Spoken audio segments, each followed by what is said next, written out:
Hello Biafrans and lovers of freedom across the globe. Welcome to Biafra Battle Cry TV, your uncompromising voice for truth, justice, and liberation. This marks a pivotal moment in the global stance against both the Nigeria Christian genocide and terror in West Africa. Banditry started under the watch of APC because they were the ones that brought them in. It was 1992-93 in Kaduna. A riot broke out which they call the Zango Kataf riot. I was a young boy, very, very young then. And people were killed in scores. If you are not an Afsa person practicing Muslim in Islam, they were killed. Especially if you are from the southern part of Kaduna, the tribes from the southern part of Kaduna, they were massacred. It was called the Zango Kataf riot. And if the next thing they do is to burn churches, kill Christians, and then if they are done with that, then they focus on businesses that is for Igbo people, Igbo-owned businesses, and they destroyed it. I grew up knowing that Christians are an endangered species in Nigeria. In the year 2000, when the Sharia riots, how many of you have heard of the Sharia riot? Hundreds of thousands of people were killed in Kaduna. I can remember vividly that we had to defend our house from people. They brought some Fulani boys and they faced our house. They were shooting arrows. They were stoning our zinc. They spot our zinc shooting arrows. Even though I was a Muslim then. Even though my father was a Muslim then. But because majority of the people in our compound were Christians, so they were willing to destroy every one of us because we're living with Christians. I can remember a particular church in Mando, for those that know Mando, in Kaduna, called Chapel of Redemption. That church was destroyed. And so from that time, anytime there's a little hanky-panky in Nigeria, the first target is churches and Christians.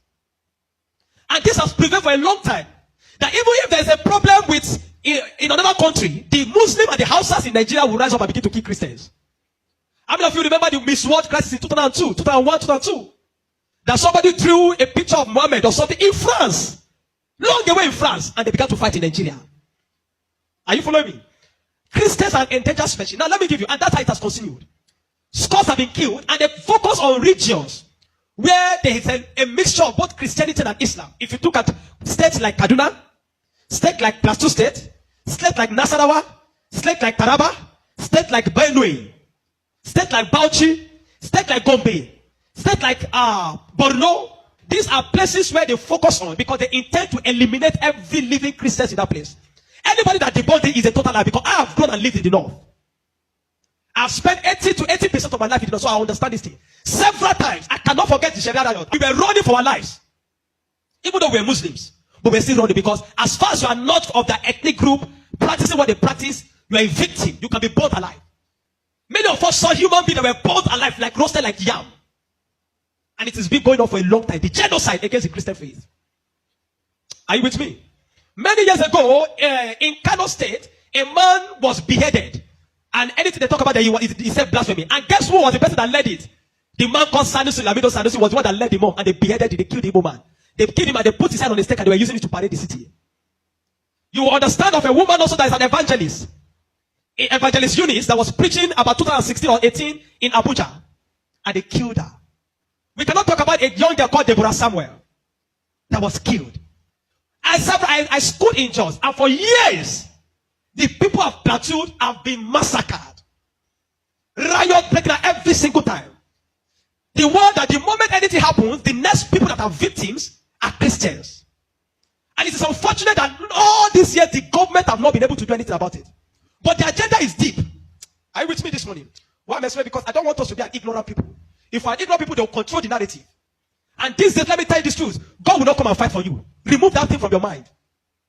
If Christians don't rise up, pray from now till tomorrow. God is not coming to fight for you. Are you with me?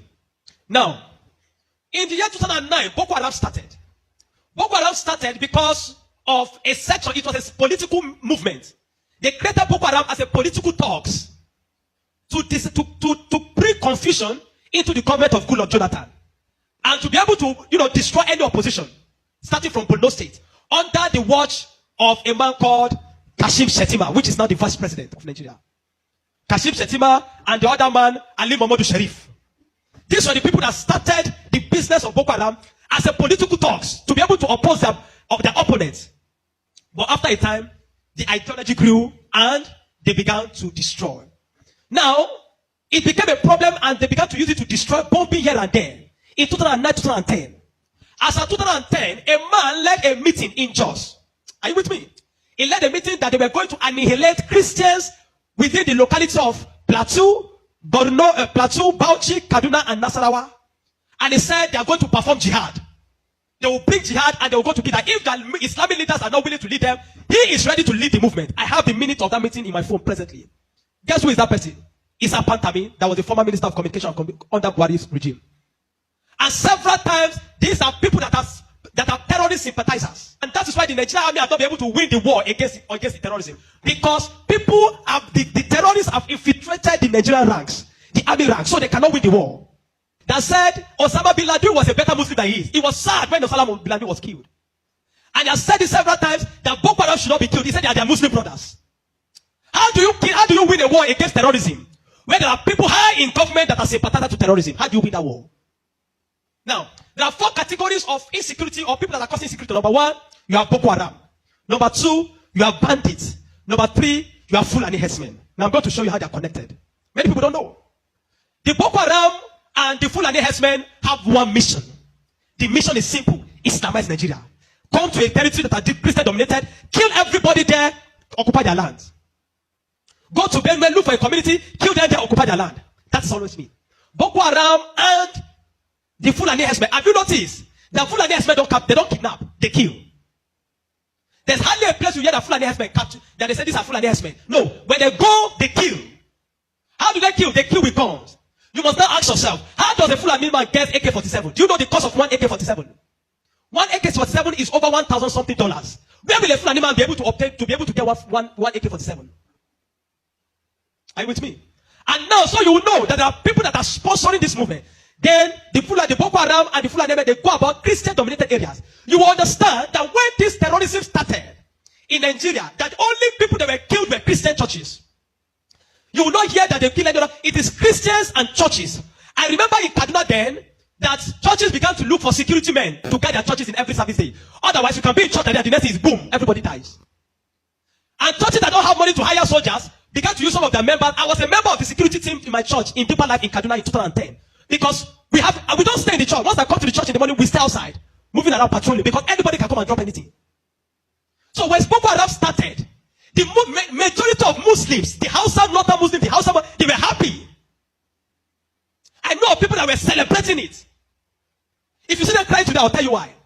At the initial beginning of this thing, they were happy celebrating the killings of Christians. They said they are purging Nigeria of RNA. It was majorly on Christians and Christian-dominated areas. But when it comes to 2014, the man Buhari and APC that wanted to overthrow the government of Jonathan, by all means, decided to employ mercenaries from Niger, from Chad, from all those Fulani, from other African nations where they are Fulani, and they brought them into Nigeria. What was the goal? The goal was that if Jonathan does not concede defeat in the election, they were going to rain hell on Nigeria. So they brought in these mercenaries, and they equipped them with rifles, the Aerofiles, the Buharis. Are you with me? The Aerofiles, the Buharis. Every one of these people called APC, they brought in mercenaries and armed them in the bushes and told them to wait. The moment Jonathan did not concede defeat in the election, they were going to start. But unfortunately for them, Goodluck knew of the assignment. He got intel about it, and because the man said his ambition does not worth the blood of millions. So the man conceded defeat and left. And so they declared APC winner. Now, you have already brought people from different parts to come and fight. But what they wanted to come and fight for did not achieve anymore. So now they left those people in the bush. They left them with guns and ammunition in the bush. And when Buhari became the president, he abandoned them. Instead of them to settle them and let them go back, they abandoned them. And the people saw Nigeria as a place that is good. And the people decided to remain in Nigeria. Those are the people that started bandits. Before, we don't have anything like bandits. Banditry started under the watch of APC, under Buhari, because they were the ones that brought them in. Kidnapping, because they needed to survive. So they started by kidnapping. And they started by kidnapping. And they started by kidnapping. And they started by kidnapping. Over time, now, you understand that there are certain parts of this nation where there are mineral resources. Don't be an ignorant Christian. Follow me. Don't be an ignorant Christian. Don't be in a nation where you don't have understanding of what is happening. Now, there are some parts of Nigeria where there are good resources.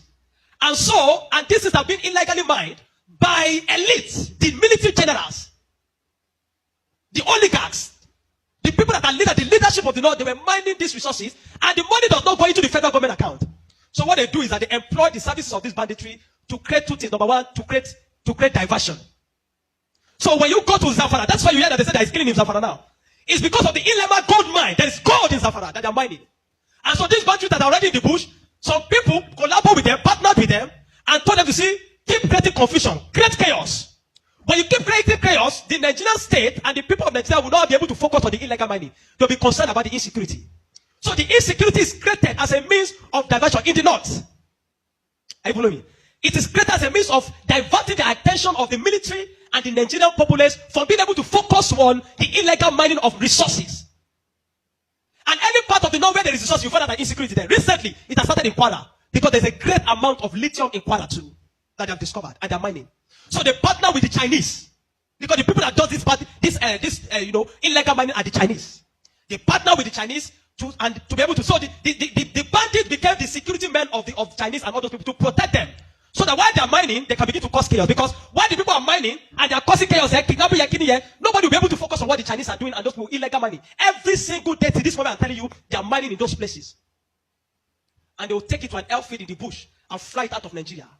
They are making billions of dollars from it every day. While people are being killed. That is why you now hear that Muslims are saying that they are killing Muslims too. What you have, it is what Buhari created. The APC led administration created. The banditry they created is what is affecting the north now.